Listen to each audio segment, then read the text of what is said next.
Përshëndetje nga unë Kleakita dhe mirë se erdhët në Vibe. Sot do të kemi pak aktualitet dhe do të kemi 2 emra të rinj në fushën muzikore. Ngjarje e rëndë në Fier, ku një 15 vjeçar u dhunua nga bashkëmoshatarët e saj, ka trondritur opinionin publik dhe ka rikthyer në vëmendje një plagë të thellë të shoqërisë son. Ajo që e bën ende më shqetësuese, këtë histori është zinxhiri i ngjarjeve që ka pasur, ku një adoleshente e përfshirë u arrestua pas kallëzimit të nënës së saj, ndërsa në media u raportua dhe pezullimi i një efektivi policie i cili dyshohet se kishte lidhje intime me njërin prej vajzave. Për të folur më gjatë për këtë temë, në lidhje direkte kemi Gzim Tushi. Zoti Gzim, përshëndetje dhe mirë se erdha. Përshëndetje, faleminderit juve. Falenderoj që pranove të jesh pjesë e emisionit Vibe. Ngjarje e rëndë në Fier, ku një 15 vjeçar u dhunua nga bashkëmoshatarët e saj, ka trondritur opinionin publik dhe ka rikthyer vëmendje një plagë të thellë të shoqërisë son. Po, është e vërtet që ngjarja që ka ndodhur në Fier, dhuna ndërmjet adoleshentëve vajza, është një ngjarje, është një precedent jashtëzakonisht tronditës, shqetësues për opinionin publik, për të gjithë shoqërinë, për familjen shqiptare, për shkollën dhe për gjitha llojet e institucioneve të edukimit që kemi ne. Ngjarja duhet parë për mendimin tim në 2 aspekte. Pari duhet parë në aspektin në vetvete dhe për vete, si një ngjarje që ndodh në botën e adoleshentëve, e cila është bërë shumë e komplikuar. Adoleshentët janë një hallkë dobët në zinxhirin e shoqërisë, është një moshë që ka problemet e saj nga njëra anë, po është një problem që edhe për shoqërinë. Kështu që në këtë kontekst, për të nxjerrë mësimet e duhura dhe për të bërë diagnozën e duhur të ngjarjes dhe për të parë për te ngjarjes, për të nxjerrë disa konkluzione më të përgjithshme për situatën e adoleshentëve në shoqërinë shqiptare, për problemet që kanë ata brenda vetes, por edhe për problemet që kemi ne si familje, si shkollë, si shoqëri me ta, duhet bërë një diskutim më i gjerë dhe më publik. E para, problemi është i lidhur me moshën e adoleshentëve. Ngjarja që ka ndodhur nuk është e vetme, është një ngjarje enumerative. Gjatë gjithë vitit dhe në vitet e tjera, ne kemi pasur shumë ngjarje, shumë precedente të dhunës, të gjitha formë midis adoleshentëve, në format e agresivitetit, të kriminalitetit, të bullizmit, madje kemi pasur raste kur konfliktet kanë kaluar deri në humbjen e jetës së adoleshentëve për shkaqe serioze apo për shkaqe banale. Problemi, për mendimin tim, duhet parë së pari brenda situatës së adoleshentëve. Mosha e adoleshencës është gjithmonë një moshë delikate, është një moshë plastike.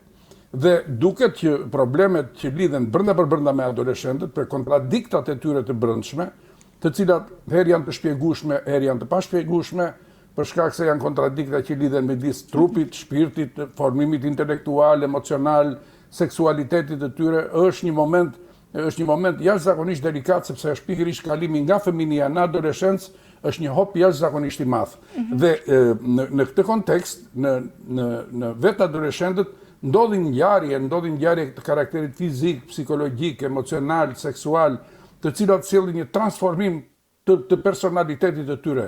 Kalimi nga fëminia në adoleshencë është një revolucion i vërtet i cili duhet vlerësuar. Mirëpo, ne në shoqëri, në përgjithësi, vazhdojmë të kemi një koncept linear, pra i konsiderojmë adoleshentët sikur janë fëmijë, nuk bëjmë dallimet moshore midis tyre, nuk bëjmë dallimet të diferencave të personalitetit dhe të formimit të tyre, dhe kjo bën që ata të jenë në një farë mënyrë ose jashtë vëmendjes dhe kujdesit edukativ të familjes dhe të shkollës, ose kjo t'i besohet një lloj lineariteti, një lloj spontaneiteti që ata të zhvillohen. Cilat janë problemet që kanë brenda adoleshentët dhe që duhen kuptuar nga prindërit dhe nga mësuesit. Problemet e adoleshentëve janë pikërisht këto kontradikta, të cilat kanë të bëjnë me një lloj distancimi, me një lloj mungese të një ekuilibri midis asaj që ata dëshirojnë dhe asaj që ata duan të realizojnë. Është një moshë e kontradiktave të mëdha, është një moshë e perceptimeve të vrrullshme.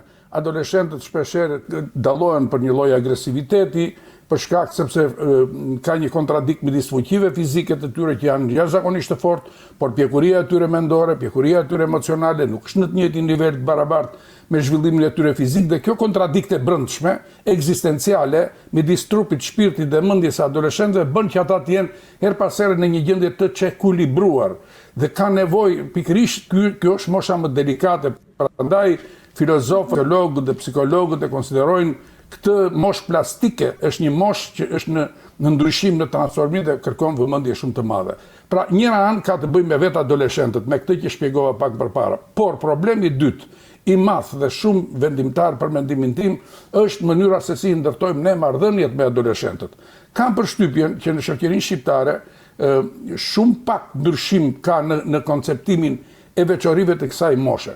Psikologjikisht, dihet që kur fëmia bëhet adoleshent, prindi duhet bëhet prind për së dyti, që do të thotë që marrëdhëniet me adoleshentit nuk janë njësoj si kur i ke pasur me atë kur ai ka qenë fëmijë.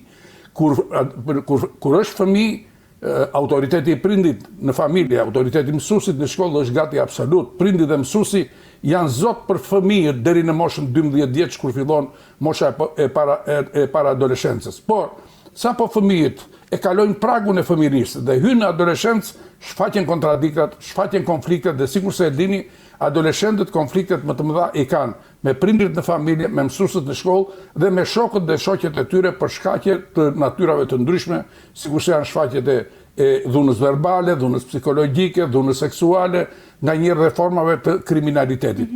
Pra janë dy probleme të mëdha që duhet nxjerrim nga ngjarja që ka ndodhur e Fierit, dhe e treta që duhet ta theksoj në mënyrë të veçantë sepse më duket që është një rast shumë i rrallë, ndoshta jo i shpesht i ndodhur, që është një dhunë brenda për brenda gjinore. Domethënë nuk e di, më ka tronditur së tepër me ngjarja e Fierit për një arsye ndoshta tradicionale, për shkak të një koncepti që ka shoqëria shqiptare, e cila në mënyrë të drejtë apo të padrejtë, në mënyrë maskiliste apo në mënyrë feministe, ka pasur një koncept ndryshe për meshkujt dhe ndryshe për femrat. Pra, kjo shoqëri edhe e ka justifikuar nganjëherë agresivitetin, dhunën, indisiplinimin e djemve, duke thënë se këta janë djem, kurse për vajzat ka pasur një koncept tjetër.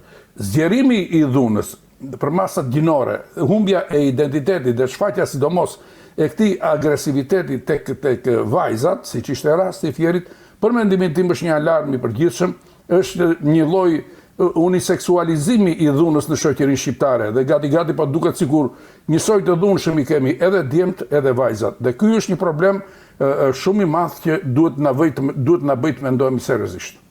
Ke ndonjë informacion më shumë rreth ngjarjes së fundit në Fier, për çfarë ka ndodhur kjo lloj dhuna? Nuk kam ndonjë informacion të veçantë, sepse dhe media ka qenë përgjithësi diskrete në dhënien e këtij informacioni. Ne kemi pasur vetëm një deklaratë të nënës së viktimës, të vajzës që ka qenë viktimë, dhe e cila me të drejtë ka qenë shumë e shqetësuar, sepse të them të vërtetën, dhuna në këtë rast nuk ka qenë një dhunë e zakonshme, por ka qenë një dhunë barbare. Një dhunë barbare e cila jo vetëm që është ushtruar, por dhe është filmuar, pra do të thotë që kemi të bëjmë jo vetëm me dhunë, me shfaqje të një dhune kriminale, por kemi të bëjmë edhe me një lloj cinizmi banal, sipas që ka bërë të mundur, si thuash, që jo vetëm të perceptohet si dhunë, por dhe të perceptohet si argëtim. Fakti që një viktim i nënshtrohet një dhunë nëpër masa të tilla nga shoqet e saj. Nuk është normale, mendoj, që pas asaj dhune dhe të publikohen pamja. Çfarë mund të kenë këto vajza që e bëjnë dhunën dhe e publikojnë? Për çfarë qëllimi? Unë nuk e di, fakti që ka një prirje të përgjithshme për që të ekspozohet banalizimi së keqes shoqërisë shqiptare, veçanërisht nga të rinjt, fakti që her pas here në rrjetet sociale shikojmë njerëz që bëjnë bravura, dukje të jashtme, djem që dalin me automatik me kallashe dhe gjuajnë në ajër, të tjerë që kalojnë rrugës dhe demonstrojnë të fortin me pistoleta në brez apo me armë të tjera të ftohta. Fakti që her pas here na jepen skena licencioze të dhunës verbale, të dhunës fizike, madje edhe të dhunës seksuale në ndonjë rast të veçantë, tregon që ky infeksioni i dhunës është amplifikuar edhe nëpërmjet mediave. Unë gjykoj që ka një arsye që për mendimin tim është thelbësore, është ontologjike. Është ideja që shoqëria e sotshme po kultivon ndjenjen e njeriu të fortë, e njeriu që duhet të jetë dominojë mbi të tjerët, e njeriu që mendon se vetëm nëpërmjet forcës dhe dhunës mund të arrish qëllimet e tua, qofshin këto dhe jo normale, antihumane apo dhe kriminale. Dhe mendoj që kjo limfë toksike është përhapur në shoqërinë tonë dhe ka filluar të kapë edhe fëmijët, ne kemi rritje të niveleve të dhunës edhe në fëmijët e moshës të ciklit të ulët të shkollës nëntëvjeçare, pastaj kjo vjen duke u rritur në moshën e adoleshencës. Pra, unë gjykoj që limfa e dhunës është përhapur shumë. Gjykoj që media në përgjithësi merret me përshkrimin enumerativ, nga njerë metikuloz, të ngjarjes, edhe të detajeve shpeshherë pa nevojshme, dhe merremi më shumë me pasojat, pastaj themi se çfarë do bëhet me ata që kanë ushtruar krimin, si do ndëshkohen, pse do ndëshkohen. Po nuk është ky problemi që ka shoqëria shqiptare. Unë mendoj që problemi që kemi ne si shoqëri është pse është ky nivel i lartë i dhunës tek adoleshentët. Çfarë kanë adoleshentët e sotshëm që janë të tillë? Pse kalimi, pse gjithmonë më shumë po ulet mosha e fillimit të veprimtarisë kriminale, e përdorimit të lëndëve psikotrope, e fillimit të aktivitetit seksual. Janë të gjitha këto shkaqe të cilat të marra së bashku mund të përdoren për të interpretuar këtë situatë adoleshentëve. Pra diçka duhet të bëjmë, jo për të imponuar dhe për të dhunuar, sepse ka pas here në shoqërinë shqiptare akoma vazhdojnë këto maksima tradicionale sipas së cilës mbi adoleshentët duhet përdorur forca, duhet përdorur dhuna etj. Jo, adoleshentët nuk mund të nënshtrohen. Nuk nënshtrohet adoleshenti. Adoleshenti është metaforikisht rebel në kuptimin që e ndjen veten të madh, e ndjen veten të zot, e ndjen veten të fuqishëm, si ka qef institucionet e disiplinës, sikurse është familja dhe shkolla, nuk i ka qef figurat adekuate të këtyre institucioneve, sikurse janë prindrit në familje dhe mësuesët në shkollë. Sipas mendimit tim, kjo situatë në shoqërinë shqiptare tregon se adoleshentët, pavarësisht veprimeve që kryejnë, duhen konsideruar si viktima të realitetit ton social, viktima të dobësimit të institucioneve dhe të funksionimit të keq të institucioneve ku ata lindin, formohen dhe edukohen. Fëmijët adoleshent marrin këto tipare të dhunës apo veprimeve të tjera kriminale pikërisht nga që keq edukohen në familje, në këtë fabrikën e madhe sociale, nga që parimet e prindërimit nuk janë rregulluar në përputhje me kohën. Këto ndodhin nga që shkolla vazhdon të ketë një veprimtari të njëanshme, duke qenë thjesht industri e dijes që jep dije dhe informacion, por ka hequr dorë nga aspekti i dytë shumë i rëndësishëm, që ka të bëjë me formimin human të adoleshentëve. Ne nga shkolla nuk duam vetëm njerëz që dinë çfarë dije të caktuar, ne nga shkolla presim që të dalin qytetarët e ardhshëm, qenie humane, dhe ajo që duhet të theksoj prapë për adoleshentët e sotshëm, sepse nuk janë vetëm adoleshentët tanë që kanë këto probleme. Ky është një problem global, është universal. Por ajo që ne kemi më keq, sepse me sa duket ky rajoni ballkanik ku jetojmë ne është çik i sertë dhe ka shumë qejf përdorimin e forcës, të dhunës verbale, fizike dhe formave të tjera të saj. Ajo që ne duhet të mësojmë të rinjve ta në familje dhe në shkollë është jo të mësojmë që ata të mos kenë kontradikta brenda vetes apo kontradikta me të tjerët. Kjo është e pamundur të ndodhë me adoleshentët. Por ajo që ne duhet të mësojmë adoleshentëve është sistemi, është mekanizmi i zgjidhjes së konflikteve. Adoleshentët tanë, duke parë u rritur në një familje të dhunshme, duke parë një realitet social të dhunshëm, mendojnë që dhuna është instrumenti për të zgjidhur kontradiktat dhe konfliktet midis tyre. Përkundrazi, e vërtet është ajo që adoleshentët duhet të mësojmë një mekanizëm tjetër të zgjidhjes së konflikteve nëpërmjet bisedës, komunikimit, marrëveshjes, tolerancës dhe jo përdorimit të dhunës. Dhuna duhet jetë e papranueshme për këtë brez që për fat keq po rritet i deformuar dhe nuk është rastësi që në studimet e fundit psikologjike dhe sociologjike tregojnë se nivelet më të larta të dhunës janë pikërisht tek të rinjt dhe tek adoleshentët. Është një intelektual amerikan, Ferit Zakaria, është kolegu juaj, gazetar i shquar, i cili thot metaforikisht, mbyllini të rinj thot dhe adoleshentët diku dhe do të shikoni që krimet në shoqëri do të ulen me 90%. Pra, pavarësisht se mund të duket pak e egzageruar si shifër, ama signifikacioni i këtij konkluzionit të Zakaris është që në kohën e sotshme niveli më i lartë i dhunës është pikërisht tek adoleshentët dhe pikërisht për ato arsye, për ato shkaqe që theksova dhe për ato arsye që përmenda më sipër. A ka sot prindër shqiptar kur nuk e njohin më fëmijën e tyre, nuk e dinë se me kë rri, me çfarë merret, çfarë bën? Është e vërtetë që shoqëria shqiptare ka filluar të deformohet shumë institucioni kryesor i edukimit dhe kjo është familja. Dhe ka një ulje të kuotave të prindërimit.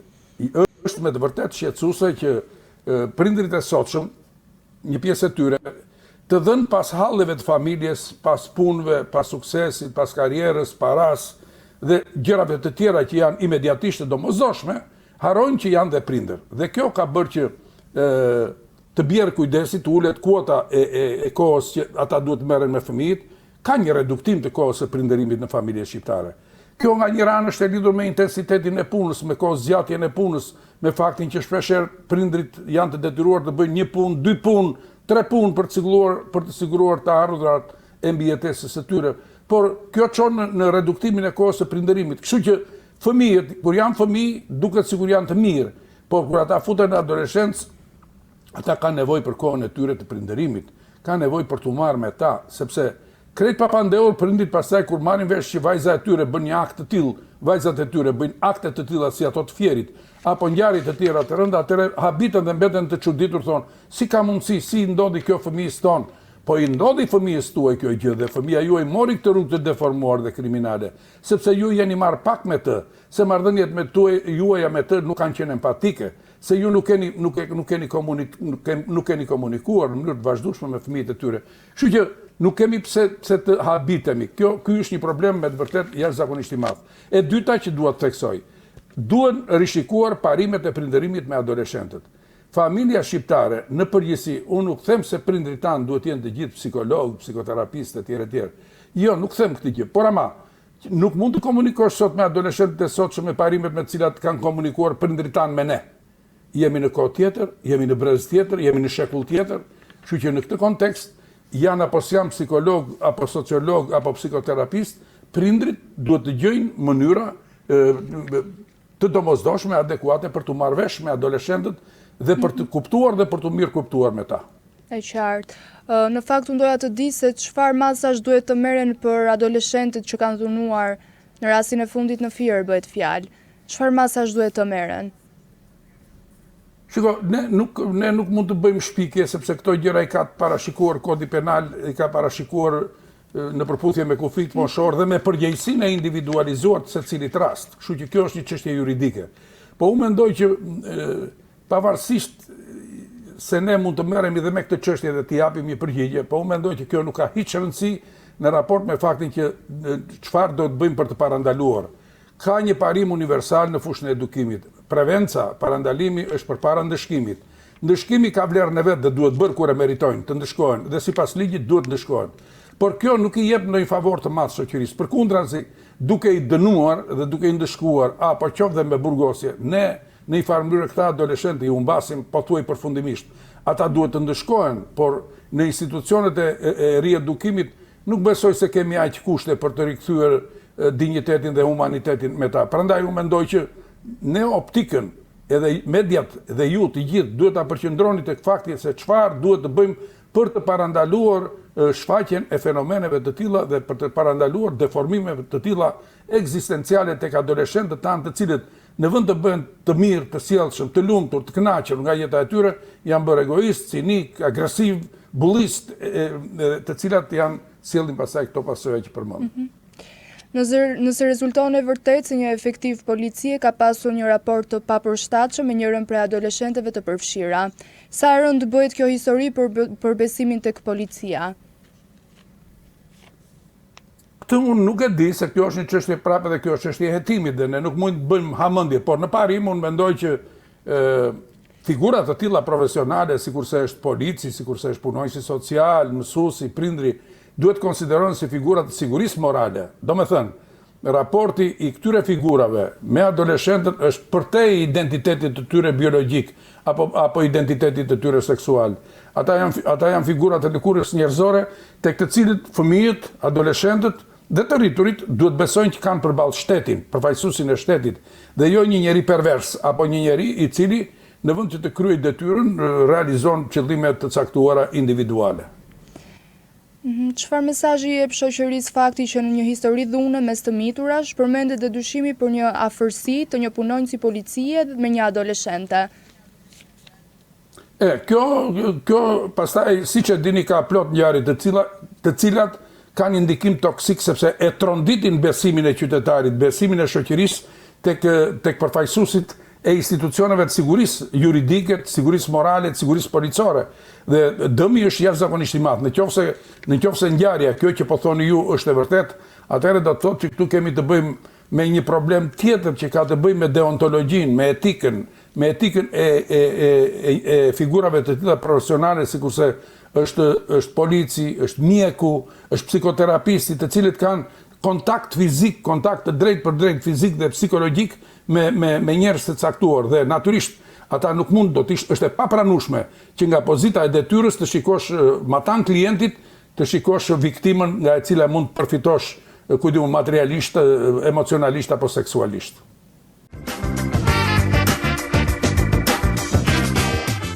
I ftuari i radhës është Luiz Lika. Luiz Lika është një këngëtar, një emër i ri në tregun muzikor. Luiz, përshëndetje dhe mirë se erdha. Përshëndetje, mirë se u gjeta. Jam shumë e lumtur që të kam. Gjithashtu, faleminderit për ftesën. Atëherë, për ato që nuk të njohin dhe të shohin sot për herë të parë, kush është Luizi në të vërtetë? Unë jam Luiz Lika, një djalë 18 vjeçar, jam pasionuar pas muzikës, gazetarisë dhe letërsisë. Ti je 18 vjeç. Po. Do me thënë sa po ke mbaruar shkollën e mesme? Po, gjimnazin. Të pëlqen gazetaria? Po. Dhe do të nisësh për Gazetari. gazetari? Pse të pëlqen gazetaria? Nuk e di, është diferencon nga profesionet e tjera. Është zëri atë që ngren si profesion. Sa mirë, bravo. Le të përqendrohemi pak tek muzika. Si lindi pasioni yt për muzikë? Pasioni im për muzikën ka lindur për artin të rësi, ka lindur që në fëmijëri, në aktivitetet e shkollës, jashtëshkollore. E mban mend momentin e parë kur vendose të futesh muzikës dhe të performosh? Po, ne mbaj mend, ka qenë jo shumë larg, ku mora guximin që të vazhdoj hapat dhe ta shndërroj një profesion të vërtet. Kush ishte personi i parë që të mbështeti? Personi i parë ka qenë babai, nga që nuk ka qef shumë gazetarin. Pse nuk e ka qef gazetarin? Nuk e di, ndoshta ka të mendimin që duhet jesh gjatë gjithë kohës duke marrë me njerëzit, me terren. Edhe ishte gjatë gjithë kohës në kërkim për një profesion tjetër, për të më shtyrë që të eci sa më para. Po mami? Edhe mami gjithashtu, absolutisht. Mami dhe motra. Cila ka qenë sfida më e madhe deri më tani? Sfida më e madhe ka qenë, mendoj për gjithë të artistët, ka qenë marrja guximit për të hedhur hapat. Si të pritë publiku? Kur ti vendose të publikosh një këngë, të afërmit të tua, shokët, shoqet?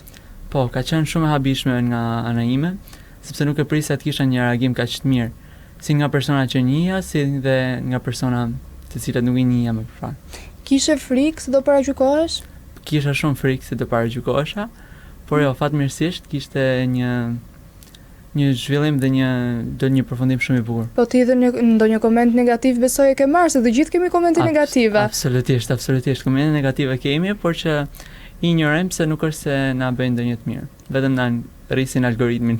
E bukur, shumë bukur. Po, në të vërtetë vetëm të rrisin algoritmin dhe vetbesimin mendoj. Po. Se nëse s'ka komente negative ti nuk po ec. Jo. Duhen komentet negative. Duhen. Ti ke qenë dhe në Pa Filtra, po, në një emision. Si ishte eksperjenca? Çfarë të shtyut të futesh asaj rubrike? Ka qenë shumë e bukur, siç thash më përpara, pasioni dhe dëshira për të qenë pjesë e televizionit. Shtyri që të komunikoj direkt me moderatorin e emisionit, edhe t'i kërkoj hapësirë televizive për të qenë pjesë atij emisioni. Çfarë mësove nga ajo eksperiencë? Mësova shumë gjëra, si fillim dha shumë eksperiencë në thonjza, nëse mund ta them, se për një emision nuk është se me shumë eksperiencë, për botën e televizionit, si gjërat funksionojnë pak a shumë. Çfarë ndikimi pati kjo dalje televizive në karrierën tënde dhe në jetën personale? Absolutisht, unë shkova me një ese shumë goditur, me një krijem timin, edhe kishte shumë feedback pozitiv, ishte çdo gjë pozitive, pothuajse nuk kishte komente negative fare. Çfarë përmbajtje kishte eseja? Fliste për ndodhit që i kishin ndodhur fëmijëve shqiptar, rinisë shqiptare. Është edhe një temë që në fatkeqësisht i përket akoma realitetit sotshëm. Çfarë i përket realitetit sotshëm? Për në fjalë, ne sapo kemi episodin e fundit që pam dhuna midis 3 adoleshenteve, Esia ime fliste për dhunën dhe për vdekjet e shkaktuar nga fëmijët dhe nga të rriturit më shumë për fëmijët shqiptar. Ku frymëzove nga kjo ese? Fatkeqësisht nga realiteti i hidhur shqiptar, siç mban titullin dhe eseja realiteti i hidhur, nga realiteti i hidhur. A ka ndo pak nga e vërteta jote, nga historitë tua personale për mbajtjen e ese? Fatmirësisht nuk ka shumë, ndoshta vetëm pak nëse përfshihet pjesa e komenteve negative apo bullizimin e thonjsa, por jo. Je bullizuar ndonjëherë? Absolutisht. Mendoj se gjithë në jetën tonë jemi bullizuar.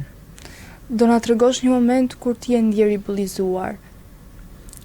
Po, jam ndjer i bullizuar kur kam shfaqur talentet e mia, kur kam shfaqur aftësitë e mia për rrethin e ngushtë shoqëror, mund të flesim.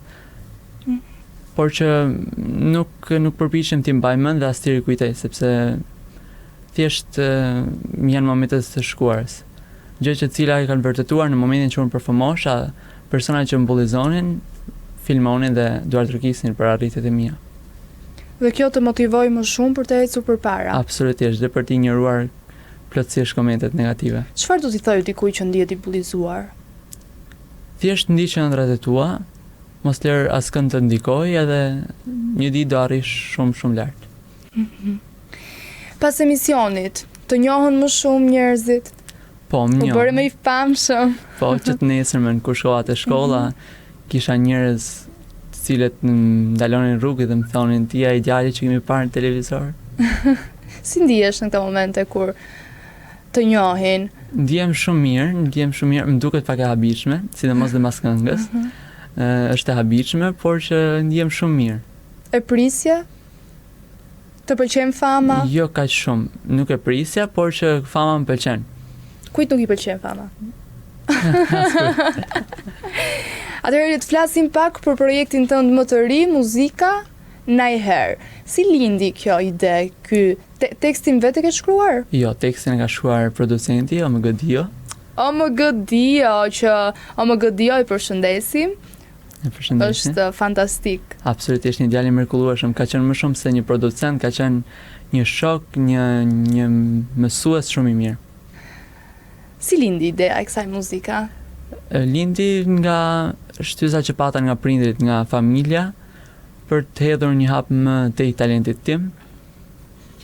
Çfarë mesazhi ke dashur të përcjellësh në vijat melodike të kësaj muzika?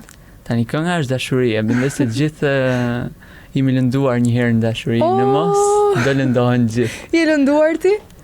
Jo, pse të lëndohem? Po ti thej të gjithë mendoj se jemi lënduar ndonjëherë, ti je lënduar apo jo? Po, gjithë mendoj se Po kush është ajo që të lëndoj? Pse të lëndoj? Si të lëndoj?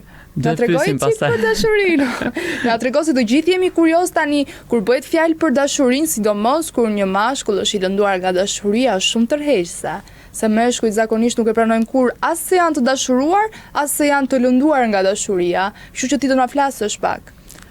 Po, unë ju flas. Po të dëgjojmë. Atëherë, mendoj se gjithë, siç e thash dhe më parë, lëndon nga dashuria, disa kanë egon një çik më të lartë që nuk e pranojnë, disa të tjerë që e pranojnë me vështirësi, asnjë nuk e pranon shumë lehtësisht. Ti e pranove me vështirësi? Po, me vështirësi. Po nuk ka gjë. E ke haruar? Po, ka kaluar, e shkuar. Edhe u frymëzove pak? Jam kurioze të di, ajo ishte dashura jote, në momentin që nxore këtë muzikën, thua e ka marrë pak si dedikim personal këtë muzikën tënde? Po, e ka marrë. Të ka shkruar? Ka shkruar. Edhe? S'kishte më këtim? Jo, mirë pafsh. Sa i vendosur je ti në momentin që thua stop, nuk ecë më kjo gjë? Me raste, me persona. Me persona? Me të ishte të dashur në fjalë?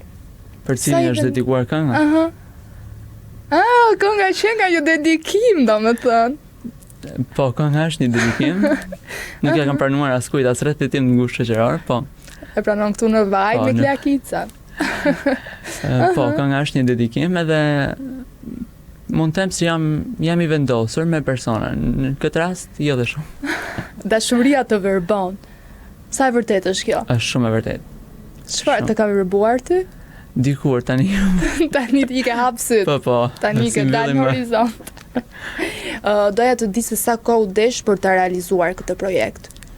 Është deshur me Dion duke bërë disa pauza të shkurtra që unë ndjesha në formën time më të mirë, është dashur diku te 2 muaj, 3 muaj, jo më 2 muaj. Po xhirimi i videoklipit si të shkoi? Shumë mirë. Kam punuar me një ekip shumë fantastik, me një ekip shumë të lehtë që e bën punën shumë të lehtë dhe shkoi shumë mirë. Kishe femra në videoklip? Po, kisha. Si të shkoi? Shumë mirë. Ndiqemi edhe në rrjetet sociale tani. Sa bu. E dini ishe dashura këtë? Të faktin? Ta marrë vesh tani. Ishe dashura është ishe dashura. Ishe dashura, është shumë e vërtet kjo. Tani, kemi ndonjë projekt të ri nga ana jote? Po punojmë si nga ana e producentit, Dio. Producenti vazhdon të jetë Dia. Po. O zoto Dia. O zoto Dio, nuk e di se sa talente të tjera do të nxjerrësh dhe ne jemi shumë të lumtur që në Shqipëri po dalin çdo ditë më shumë talente të reja në fushën muzikore, por që një arritje e madhe shkon dhe për producentët. Absolutisht. Producentët janë ata që ruajnë rolin kryesor, pavarësisht sa talent mund të kenë, nëse nuk ke një mësues të mirë, një udhëtar të mirë. Kuptoj. Doja të di se cilët artistë të kanë frymëzuar më shumë. Tani kur unë kam shkuar në studio për herë të parë, kam provuar me këngën e Bardhit. Edhe Bardhi është një artist, një djalë mbi gjitha me shumë vlera, unë nuk e njoh personalisht. Me çfarë ke parë? Po, me çfarë kam parë. Me që ka qenë në reality show? Po. Edhe mund të them që mendon se i përshtatesh Bardhit pak në karakter, në tip? Nuk e di, pa njohur Bardhin nuk mund të them. Duke që çik impulsiv ti, je impulsiv apo je kështu i qetë? Jo, i qetë deri në momentin që mbushet kupa, pastaj nuk kush është ky? Tërbohu. Atëherë nëse do kishe mundësi të bashkëpunoje me një artist shqiptar, cili do ishte ai? Ti the për Bardhin pak më parë? Po, Bardhi. Veç Bardhit. Bardhi kemi këngëtar shumë të mirë edhe Yll Limanin. Ti do me thënë je më shumë tek pjesa e baladës? Po, baladës. Yllin, po me ndonjë reper kështu. Se janë të lezetshme këto miksimet, pak balad, pak rap. Zgjedhim një vajzë. Okej. Me Ronelën. Ronela. Të pëlqen Ronela? Po, shumë. Bëja një thirrje direkte Ronelës. Ronela. Një bashkëpunim. Po, këtë përgjigje ndje. Shumë bukur. Po për vajzën shqiptare më të bukur, kë do vlerësoje më shumë për bukuri? Them një pyetje një përgjigje shumë klishe ndoshta, por që shumë e saktë. Mamim. Kjo duhet duar trokitje se më radhe skalita nga emocionet, kjo ishte shumë e bukur. Edhe të vlerësoj. The mamim, si ke marrëdhëniet me maman? Shumë të mira, pavarësisht se momentalisht ndodhemi pak në distancë, por që shumë të mira. Shumë të mira, është shoqe shumë e ngushtë e imja. Është shoqja e ngushtë. Sa të fshehura ti mban gabimet e tua, që mos i marri vesh babi apo pjesëtarët e tjerë të familjes? 90%? Sa mirë, është shumë mirë. Po shoqet ngushtë veç mamit keti apo jo? Jo, s'kam. Tani do të kalojmë në një rubrik tjetër. Unë kam përgatitur disa pyetje të shpejta për ty. Kënga që dëgjon më shpesh? Mjegulla nga Yll Limani. Studio apo sken? Sken. Ver apo dimër? Dimër. Kafe apo çaj? Asnjëherë. Mëngjes apo natë? Natë. Një artist që admiron? Nuk është se kam admirim është fjalë e madhe. Një ëndër që dëshiron të realizosh? Të kem një emision timin e modernim edhe të eci sa më shumë në muzikë. Bjonda apo Bruna? Bruna. Po pse Bruna? Nuk e di, një artist shumë i mirë i imi, i gjithë dhe jo imi, ka thënë she's bad brunette dhe flokët e qatë. Po ja kopjoj pak. Atëherë 3 fjalë që do e përshkruaje veten. I gudimshëm, sidomos mas orës 12 natës, shumë i gudimshëm. Pse çfarë të bën të gudimshëm mas orës 12 natës? Nuk e di, gjitha vendimet e mia të rëndësishme i marr mas orës 12 natës. Po tjetër çfarë bën pas orës 12 natës? Gjumë. I gudimshëm? I gudimshëm, ëndrrimtar, edhe emocional. Emocional? Po. Kur je më shumë emocional? Nuk e di, unë emocionohem shumë kot, shumë pak. Shumë pa lidhje. Shumë pa lidhje. është shumë bukur të jesh emocional. Tani, për mbyllet kësaj bisede kaq të bukur, të pëlqeu i herë? Po, shumë bukur. Po emisioni Vibe, çfarë vibe të dha? Shumë pozitiv. Energji dhe kimi shumë e bukur. Pa fjalë. Pa fjalë. Emisioni Vibe është krijuar për të dhënë zë artistave të rinj, çdo kujt që ka një talent që jo nga të gjithë vlerësohet. Edhe unë jam shumë e lumtur që deri në këto 20 episode, kam pasur dhe artista të rinj.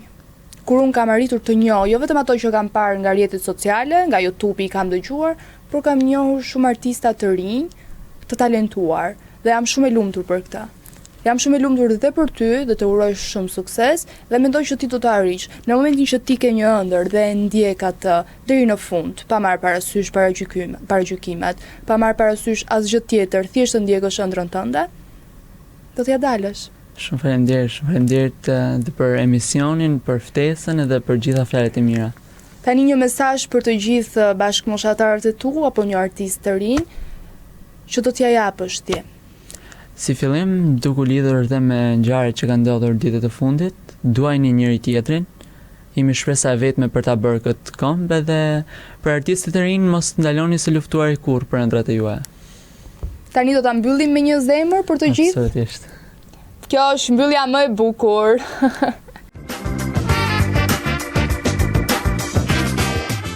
Në studio kemi një vajzë shumë të talentuar me një zë që ka bërë përshtypje tek publiku.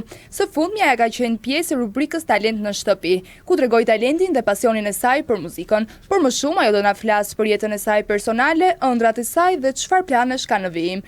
Përshëndetje. Përshëndetje. Seliana Liço.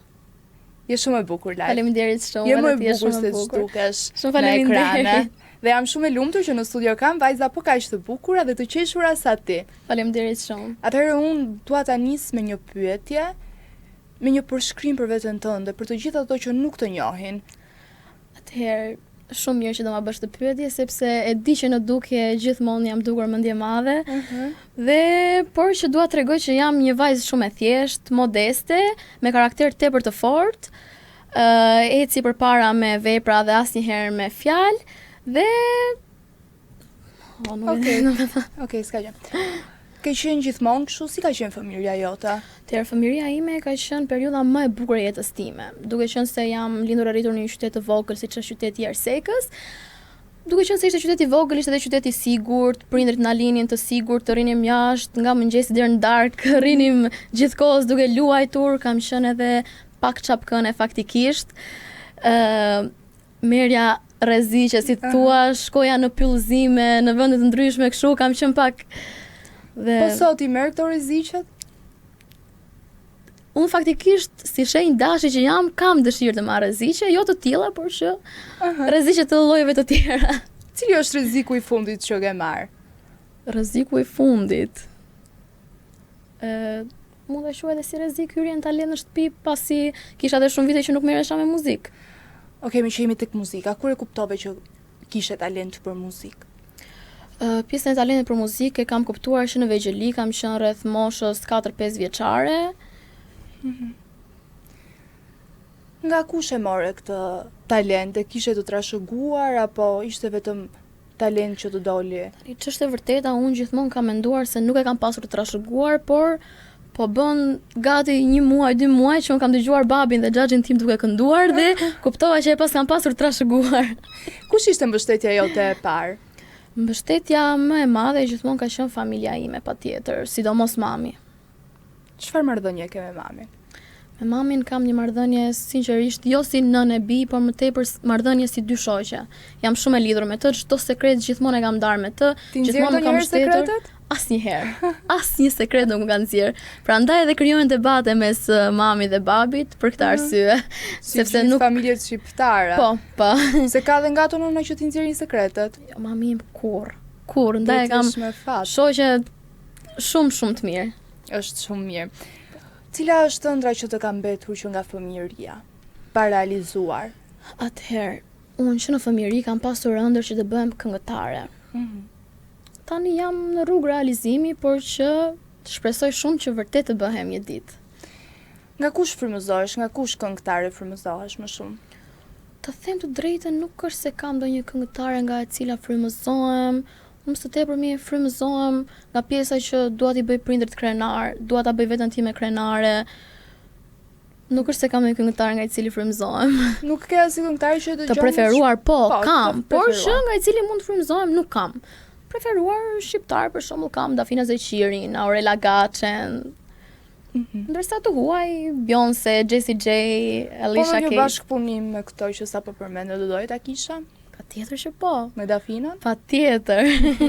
Sa Patjetër. super mund të dilte. Po a? super, e di. Tani unë dua të di si është një ditë normale për ty.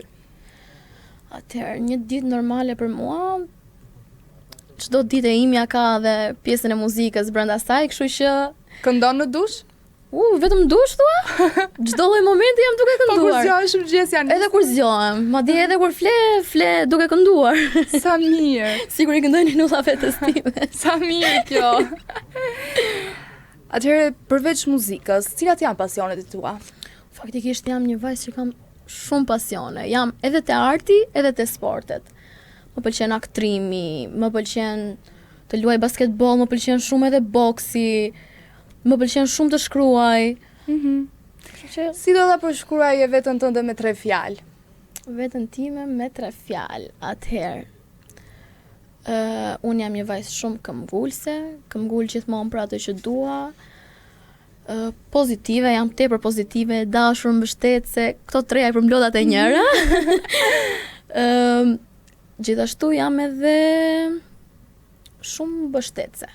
I mbështes shumë të gjithë njerëzit, sepse e kuptoj që çdo njeri ka nevojë për mbështetje dhe Po ti ke mbar këtë mbështetjen që ua ke dhënë?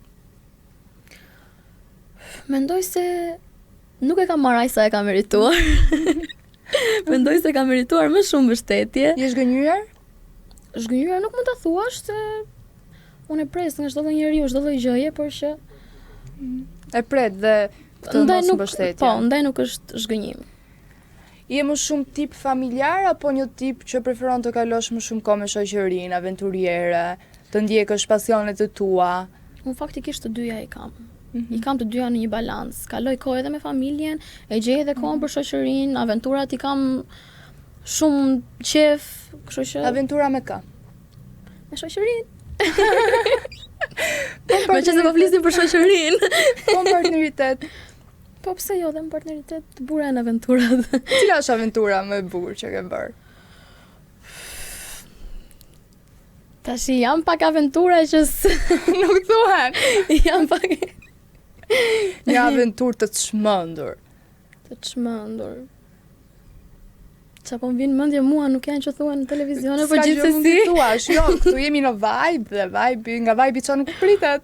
Pastaj do më vinë 100 telefonata. Nga kur? Kur të shkoj në shtëpi, mos do më kyçin derën vaste. Okej, një aventurë që edhe pranohet, për... Që të pranohet në partneritet. S'kam. I ke të papranueshme. Të papranueshme. I ke sekret. I kam të pranueshme. Të tjera si janë aventura.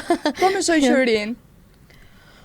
Po, me shoqërinë na pëlqejnë shumë këto pjesët e orëve të vona, nuk është se jo që të bëjmë budalliqe gjëra kështu. Del në klub Po, ti? patjetër që po. Ëhë. Shumë të shpeshta nuk është se i kam daljet në klub. Por në herë se shumë goca dalin në klub, por edhe djem të tihet botërisht që dalin për të njohur. Të ka rastis të njohësh diko në klub? Ta them sinqerisht që në klub kur nuk më ka ndodhur. Okej, është normale që çdo vajzë është e bukur, çdo vajzë do ketë ngacmime, por kur në klub asnjëherë. Pse? Thjesht nuk e kam dëshirën. Unë aty shkoj për shefin tim, për të kaluar Po një nuk kohë e të bukur me pas një shoqërinë time. flirtim kështu që të kanë ngelit Jo, cipe? jo. Nuk e kam fare në tipa Apo të e din pjesë. që gjithë meshkujt për një arsye shkojnë. Nuk e kam fare Dali në ku tipa ti të dali. pjesë. Po, është normale. Meshkujt shkojnë në klub dihet për çfarë arsye ngacmojnë femra dhe Po ka edhe femra që shkojnë në klub. Për jo, e kuptoj, femrat shkojnë në klub edhe për shefin e tyre, por meshkujt që ngacmojnë femrat aty janë me një mendje të gjithë. Kështu që Shkon çuni në klub për të gjetur nuse për shtëpi. S'është se ka ndonjë gjë, më kupton, por që Po për çfarë mentaliteti i shkon? çunave shqiptar. Për të ngacmuar femra. Për të kaluar një natë të këndshme. E pra këtu doja dilja. Për të kaluar një natë të këndshme. Okej, ne kemi dhe femra që ngacmojnë femra. Të ka ndodhur ndonjëherë të ngacmojnë një femër? Faktikisht vetëm një herë në klub kam qenë. Nuk është se kam marrë si ngacmim faktikisht, por që gocat më kanë thënë që ju ishte dukur e çuditshme veprimi i gocës në Çfarë fjalë. kishte bërë? Çfarë Por veprimi? që mua afrua dhe po më prekte çiksi shumë faktikisht, nuk është se ja mora për keq, është e vërteta, isha edhe pak e pirë, por që gocat po më tregonin që sikur si ishte normale. Pin ti në klub? Je nga ato tipët që shkon në pin dhe kur zgjohesh nesër mëngjes ke haruar se çfarë ka ndodhur. Unë faktikisht edhe kur pi vetdia më ngel, edhe sikur të pish shumë, një pjesë e vetdijes më ngel dhe ndaj asnjëherë s'kam bërë budalliqe në klub. Domethënë e ke qef alkolin. Nuk e kam qef them drejtën, e pi që të bashkohem shoqërisë. Mos jem ndryshe se të gjitha gocat e Çfarë pinë. efekte tjera të jep alkoli? Alkoli. Po unë jam edhe vetë shumë crazy, alkoli më bën akoma edhe më crazy. Okej, cila është gjëja më e çmendur që ke bërë në momentin që ti ke pirë alkol? Kur kemi pirë për shembull, kemi qenë në një Airbnb me gocat dhe pim alkol, dolëm, kyçëm derën, dolëm një xhiro, kështu ishim komplet pira, aty jashtë do bëm akoma më keq. Kur u kthyem, nuk po gjenim dot derën. Provon unë të gjitha dyert, ju vendosja Chelsea-n, asnjë nuk ishte dera që ne kishim Airbnb-n. Ngatrova një pallat, gjithë pallatin, gjithë dyert e pallatit i kam kontrolluar. Ne kishim qenë te pallati tjetër. Më në fund e gjetëm, po Këto janë gjithsesi. aventura shumë të bukura, mendoj që të ngeli në mend gjatë. Po, të bukura janë faktikisht. Çfarë do mbaj mend? Këto janë gjëra që mbahen mend. Regji, nuk e dëgjoj shumë mirë faktikisht, mund mos e nuk e dëgjoj shumë mirë kufjan, Regjin. Po nuk ju doli ndonjë juve që t'ju ftohet në brenda, gjithë të gocat bukura, ndonjë çun. Po hajde moj, rritë unë. Po të sigur të dilin ne s'do shkonim. Po pse moj? Po ç'është kjo? Jo. Asnjëherë. Çfarë vlerëson më shumë tek njerëzit? Atëherë tek njerëzit u vlerësoj në rreth të parë respektin. Duke qenë se unë jam një vajzë që i respektoj të gjithë njerëzit, pa marrë parasysh asnjë lloj gjëje, e kërkoj që ta marr mbrapsht. Gjithashtu vlerësoj edhe pjesën e mbështetjes, siç e përmenda dhe pak më përpara, që është shumë e rëndësishme për mua. A je tip romantik ti? Unë mendoj se jam Ku je më shumë? romantike. Qa gjërash romantike kam bërë unë? Këtë do të thuash? Në partneritet, në shoqëri? Faktikisht në partneritet jam shumë. Për Çfarë pjesën e ke shoqërisë nuk është se jam shumë që ta shpreh me fjalë ose shumë me shpreh me vepra, por që Çfarë ke bërë ndonjë gjë romantike për partnerin tënd? unë faktikisht nuk kam vetëm këtë pjesën e dhuratave ose surprizave për romanticitet, por që kam edhe gjestet e vogla, fjalët, përqafimet, mbështetja, koha, vëmendja që mund t'i japësh personit, edhe këto gjëra romantike janë, a? Tani, sot zemra jote është e zënë apo në kërkim? Atëherë zemra ime është e zënë, lumturisht e zënë. Jam në një njohje e cila, falenderoj Zotin, po shkon shumë mirë. Më duket që për momentin kam në krah një person që më kupton, më mbështet gjatë gjithë kohës, siç e thash deri tani jemi shumë mirë, po që shpresoj të vazhdoj kështu. Prej sa kohësh e ke këtë marrëdhënie? 5-6 muaj marrëdhënie. Njohje, po që Marrëdhënie. marrëdhënie, okay. Njohje marrëdhënie të njohje, njëkohësisht. Çfarë është gjëja që e vlerëson më shumë tek ky person? Se më dole shumë jashtë skaletës, unë nuk e dija që ti je lidhur, je në një njohje. Dhe nuk është as pak e çuditshme që një vajzë kaq e bukur të jetë në një njohje. Faleminderit. Unë faktikisht nuk e kam thënë Asgjë kundi. po. Mirë, po. Vetëm mami e di një rrethingu shoqëror dhe e ndjeva ta thoja këtu sot dhe e thash. E pra se të ke një telepati besoj që e the këtë sekret. Po shiko tash se edhe meshkujt që do e shikojnë këtë, mos ngacmojnë më shumë, a? Kjo Kështu që që- ka dhe për meshkujt, vajza është e zënë, kështu që kujdes Mos- me ngacmimet. E ka dikush në krah. Një fatlum. Një patlum. Cila është gjëja që të ka tërhequr më shumë tek ky person që ti momentalisht je? Pjesa e mirëkuptimit dhe mbështetjes. Po Unë bukurinë aq nuk shumë- ja pen Po fillim? bukurina jo shpillbote, po. Ndër atë pjesë. Ku njoftët? Faktikisht në rrjetet sociale.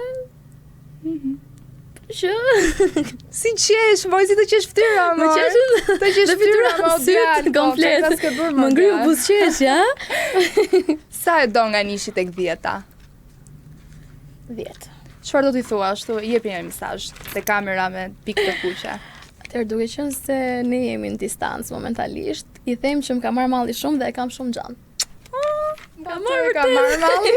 Po si se ka marrë, më thot për ditë. Ta thot. Po si mos e marr malli për mua? Si mos e marr malli për ty, as unë se kuptoj. Po pra, Tani ta lejmë dashurinë tani atje ku është, se mos na marr, se kam frikë me fol më shumë, do të hanë sysh moj. më han edhe më sysh mua. Mashallah, my god. Më Mashallah, kap shumë syri. Kap syri, beson të syri. Po, më kap. Unë gjithmonë për se dal nga shtëpia them 3 herë një dua më syshi se. O nane, këmbët e mia do thyej rrugës. Këmbët le të thyhen, por vetëm mos kesh ndarje për çarja. Larg qoft. Larg o Larg zot. qoft. Tani le të kalojmë pak tek pjesa e talentit në shtëpi. Si e përjetova të eksperiencë? Ka qenë sinqerisht një eksperiencë shumë e bukur, sepse përveç mësimeve që kam marrë këshillave nga Juria, kam krijuar dhe një shoqëri shumë të mirë aty, me të cilët kam filluar të shoqërohem edhe vazhdimisht çdo ditë. Sa mirë. Kishe emocione para performancës? Pafund. Kam pasur pafund emocione. Pavarësisht se mundohesha të mos i shpreja, kam pasur sinqerisht shumë.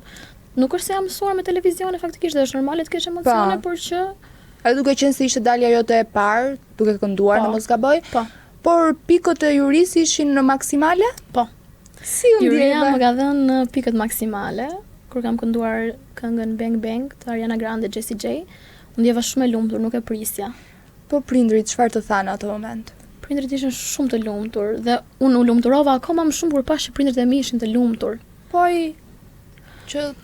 ai është një nga mbështetjet e mia më të mëdha dhe ai normal që ishte i lumtur. Sa mirë. Si reagoi publiku pas transmetimit?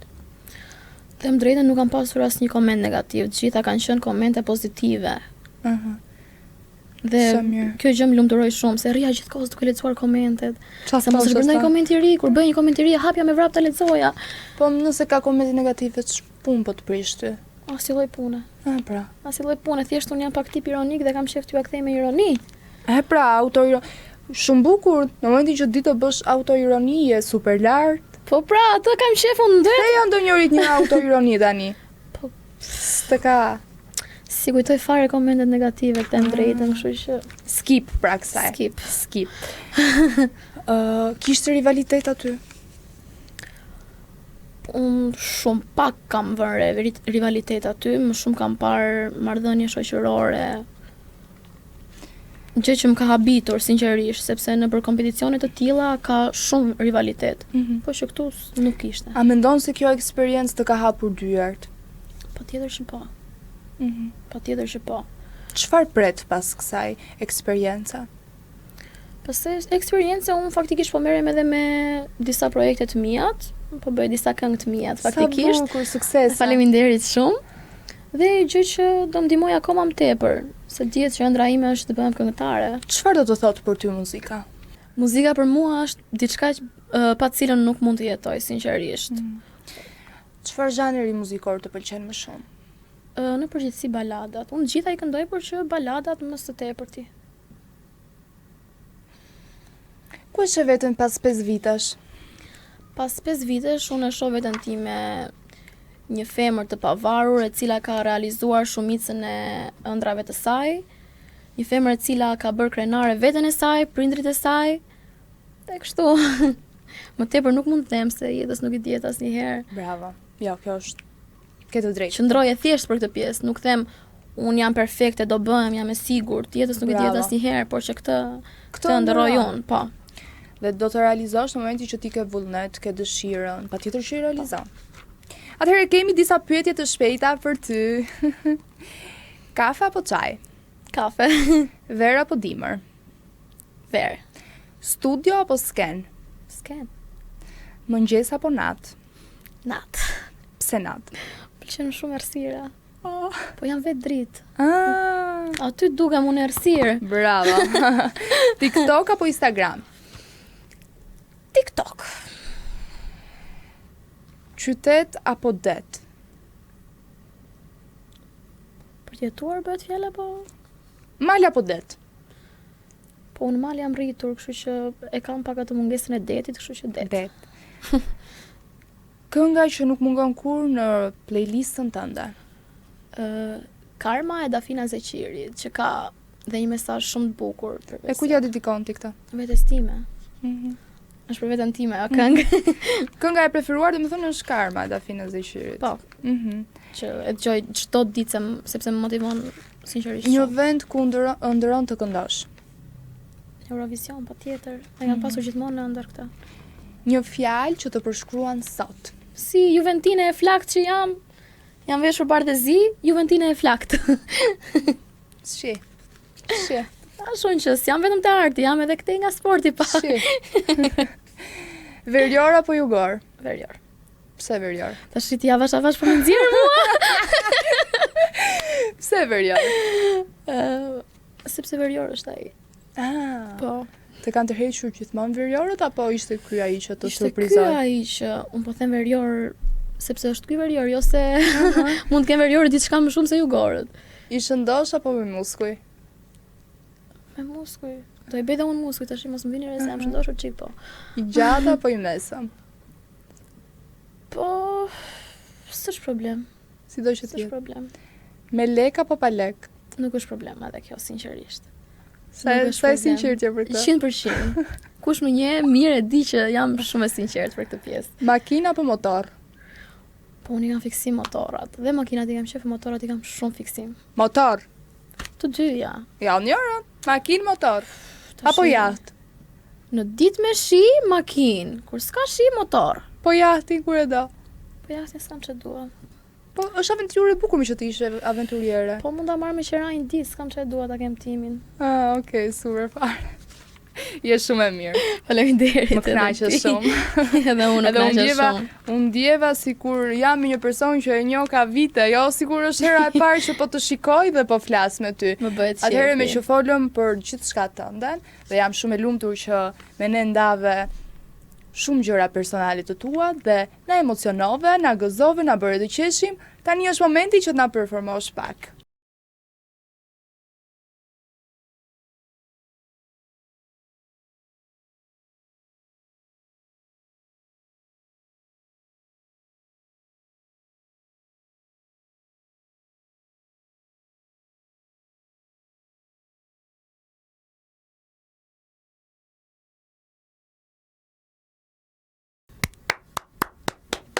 Nuk ishte dedikim, se mos e merrni për dedikim. Jo, ishte shumë. Jo, po gjithë njerëzit edhe nëse janë të lumtur të dashuruar vdesin për këto këngët me prerje Po. damarësh.